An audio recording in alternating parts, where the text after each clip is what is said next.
Hello everyone, what is going on? Welcome back to our My Player Career Mode. Thank you for taking the time to tune into one of my videos. It is very much appreciated. I hope I find you all doing well. And thank you as well for the support yesterday. 350 likes was the target, so we'll go for 350 again today to get yourselves another episode tomorrow. That's the deal. But if you missed the last video, go and watch it because there was a massive moment yesterday in which we secured the Bundesliga title with 6 games to go. Before we take a look at the table though, today's episode will feature 3 games. We've got a double leg against Real Madrid and Hertha Berlin in the middle as we look to continue our unbeaten league season. So lots of action hopefully coming your way. But yeah, so 6 games remain. We are Bundesliga champions. Admittedly, we have done, really well this season, but equally Bayern haven't necessarily been up to the standard you would, I guess, hold them to. 4 defeats so far, 2 of those coming against us. I think, you lose both those games, that's fair enough, but then to lose 2 extra as well, I'm not sure who those were to. Of a side that has dominated for so long, it was just a bit of an underwhelming title challenge, really, from Bayern, but you can take nothing away from us. We have been sensational all season. And I just hope that from this point forward, with our last 6 league games, we don't let any complacency set in and we try and go for that fully unbeaten season. But we'll worry about the league action later on because we have this Real Madrid game. We are at home, I believe, first as well. So the first leg, essentially, I say this all the time about the first legs, just don't allow a Real Madrid goal because then they don't have the away goal to work with. Whereas if we go to their place, that'll give us something to play for. Now, Pickford is set for his Real Madrid debut. I'm not sure if he'll start the game for Real, but I guess as we look then at the 2 lineups, we will find out right here today. Here we go.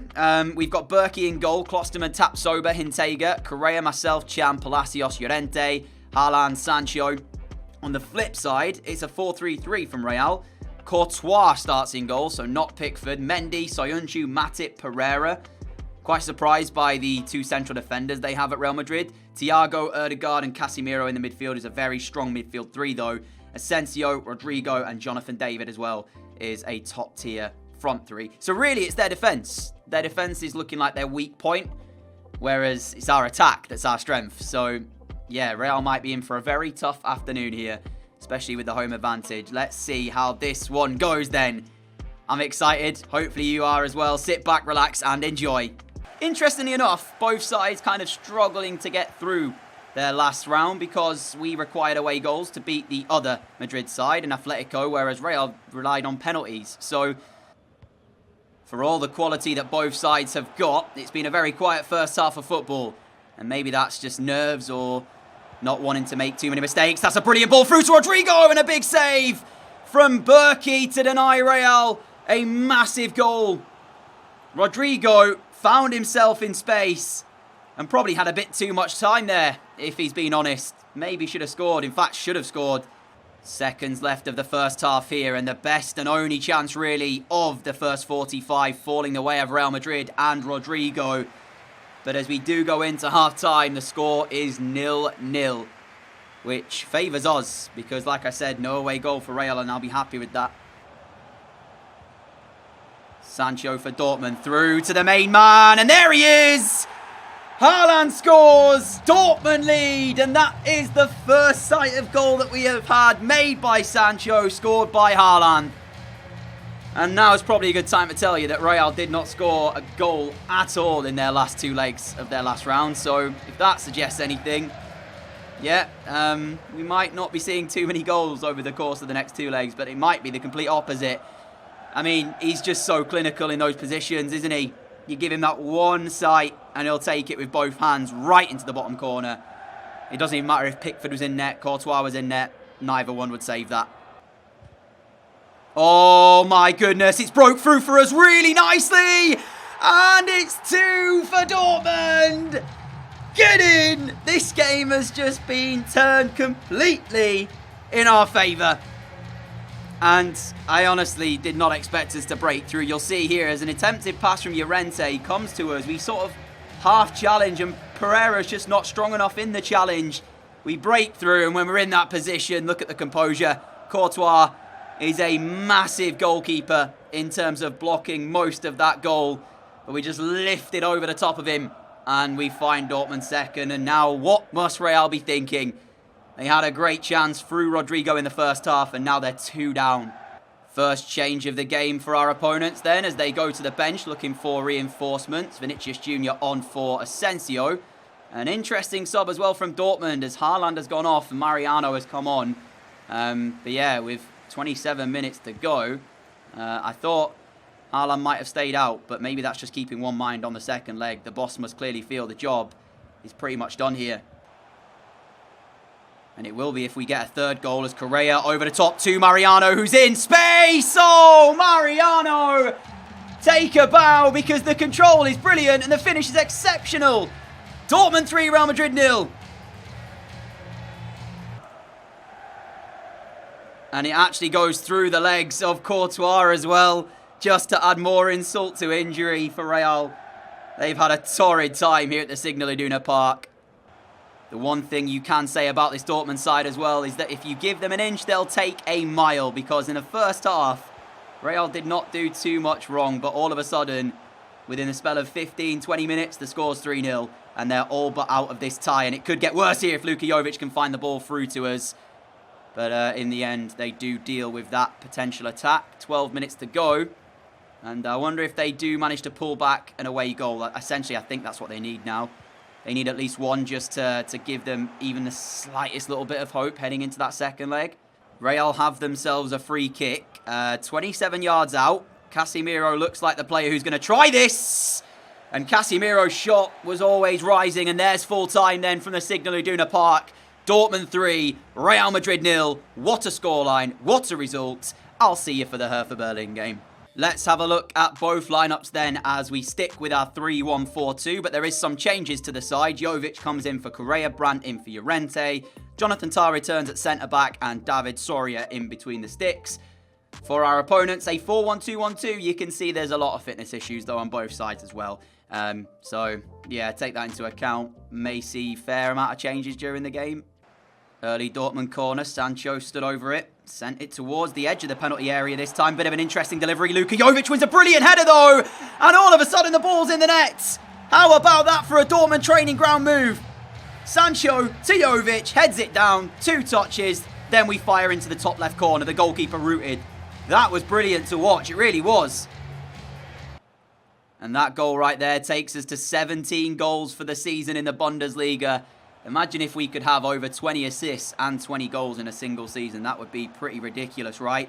And we got Brandt here in space for 2. It's 2. And Dortmund are just so ruthless in front of goal. It's incredible. I run out of superlatives to say it every single time I record a new episode. I reckon Dortmund might be the best team I have ever played for in any My Player series ever. They're actually just incredibly good. It's the speed at which we keep the ball moving, though, that causes opposition so many issues as Jovic finds us into the penalty area. Sancho just pulls off his defender. And a big save, actually, from the goalkeeper. Stops it being 3-0 before Palacios really should have squared that back into the middle. There was myself, Sancho and Haaland all waiting for a tap-in. He was a bit selfish there, you could say. But, I mean, we are 2-0 up, so can we really blame him? Mittelstadt through to Boré. Boré off to Mateus Cunha. And now then there's a chance for Luke Bacchio. Big save by David Soria though. Sancho and Mariano combine. Sancho sends it back through for Mariano. Near post effort. Dortmund lead by 3. And that will be it then. Game, set and match here from the Signal Iduna Park. We've got such good squad depth as well in this team that, you know, Haaland's gone off. Mariano comes on. And the moves are still as fluid as ever. Him and Sancho combine. And he fires home past the goalkeeper. Well, safe to say as Guendouzi goes for a shot that there's no need about worrying about complacency because certainly not seeing it here. 3-0 the scoreline. I mean, don't get me wrong, as we are substituted. Hertha have had a couple of decent efforts. That one there from Guendouzi and Luke Bacchio in the first half as well. Here is Toussaint into the feet of Cunha, off to Guendouzi, and Hertha Berlin come forward again. Guendouzi's ball into Boré. It is a goal for the away side with 6 minutes to play. And that's kind of sad because we wanted the clean sheet and we will not get it. Nice move though. And yeah, you can kind of see how Hertha have done so well this season. Like I said, they've not been too bad going forward. And there is the full-time whistle then. Dortmund 3, Hertha 1. And we get a quick look then, see if we will lift the title today. Doesn't seem like it. So, yeah, it'll mean that we just have to wait. But I do plan on playing all of the games anyway that remain in the Bundesliga. So, no worries on that front. If we do lift it, you'll definitely see it. If we somehow throw this away after winning the first leg by 3-0, we don't deserve to be playing Champions League football next year. I'm just going to throw that out there. Yeah, so the two lineups then. There is a couple of changes for Real Madrid. Vinicius Jr. in for Asensio, and Ceballos as well comes into midfield with Cancelo on the right-hand side at right back. So 3 changes for them. We'll see if that makes any difference.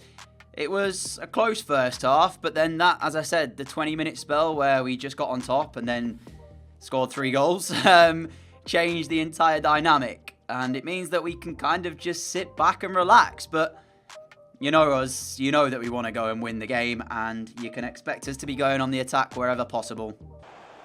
Well, you'd think that the job is all but done from a Dortmund perspective as Vinicius Jr. looking to get in behind early on. And it would take a quite remarkable Champions League comeback from the home side here at the Santiago Bernabeu to turn this in their favour. And look at Correa over on the left-hand side, in space, onside as well. Correa now just sends it back into the middle, as cool as you'd like. And there's the 4th and the first away goal for Borussia Dortmund. I am trying to celebrate with Correa after his selfless assist there. And that's it. There's no chance that Real are able to get back in this one then. It's last-ditch, desperate defending. And it's still Dortmund who come away with the goal. Sancho, look who's on the right-hand side in space. It's Eriksen. Now Llorente back to Sancho. Dortmund keeping this ball moving very nicely. Correa is through for number 2. It is the second. It's 5 on aggregate, and Real are all over the place. Nobody is picking up Correa on this left-hand side. He has all the time in the world that he wants. I'm not really sure what to say. They just look beaten outside of Jonathan David and Rodrigo. None of the Real players look actually interested. And that's not good to see, especially when you're in the quarter-final of a Champions League. Jonathan David gets his head to that ball and strikes the crossbar. Zidane frustrated, as is 90% of the stadium here. I guess the only 10% is the Dortmund fans who are loving life. But yeah, Jonathan David, Rodrigo, the only 2 Real Madrid players who look at all interested right now. I know you're 5-0 down, but there's pride at stake. They still need to give 100% here, which really they're not doing. How about that from a ball over the top from Soyuncu? Klosterman looks like a high foot from him, but the referee allows play on as Cancelo wins it back. There's the ball into the middle, and it is a goal back for Real. And out of all the players on the pitch to get one who deserves it, it is Jonathan David. Very, very well done to him. He's been about the only shining light in this Real side. And yeah, very, very well done. Jonathan Tah challenges, but doesn't quite get his head to the ball. Jonathan David sends it goalwards. And yeah, it is just a consolation. And we are into added time now. And this will be the last action of the game. I've been trying to not run around too much. You can see my stamina bar is really low. And we need to try and preserve some fitness ahead of the Deutsche Pokal game we've got in the semi-final. But that's the job done. 5-1 on aggregate. Dortmund go through to the semi-finals of the Champions League. My friends, this is where we will end today's episode. We have only played the 1 league match today, so not too much of a change to the actual table, but here it is anyway. And if we look ahead to the Deutsche Pokal, I actually got it wrong. We play Cologne before we have this Frankfurt game, so 1 more game before this. So yeah, energy-wise, I'll probably get substitute at half-time in that league match. I would risk the sim, but with us still being undefeated, you know, you can have those interesting results. So I want to make sure we're playing to have an impact. Champions League, I'm not sure if the draw's been made, so I guess we'll check it out here. If not, you'll be notified. It has been made. And we will play a familiar face or a familiar team to Villarreal, who we had in our group stage. Wow. Okay. So Villarreal beat Bayern 6-4 on aggregate. I said to you that game was one to keep your eye on because Bayern, the season they're having, Villarreal had a real chance of going through, and they have done. So both teams who made it out of group, what was it, D? Yeah, group D, are in the semi-finals. Manchester United take on Barcelona in the other semi-final. We've beaten Villarreal twice. Like, we're odds-on favourites now to reach a Champions League final, surely. There has been stories in the past, though, where, you know, teams have come through a group with another team they're facing, having won both games, and then, you know, ended up losing in the knockout round. But the confidence is with us, and you've got to say that looking at that, we should be in a Champions League final then. I want to thank you all for watching. If you did enjoy it, a like would be greatly appreciated. As I said, 350 likes for another episode tomorrow. Thank you for your support on the channel as always. If you are new around here and like what you see, hit that subscribe button down below to help me get one step closer to 100,000 subscribers. Until next time, stay safe, have a great day, have a great evening, and I will let you guys know how Arsenal and Norwich are getting on, probably next episode now, as we approach the end of the season. Until next time, adios!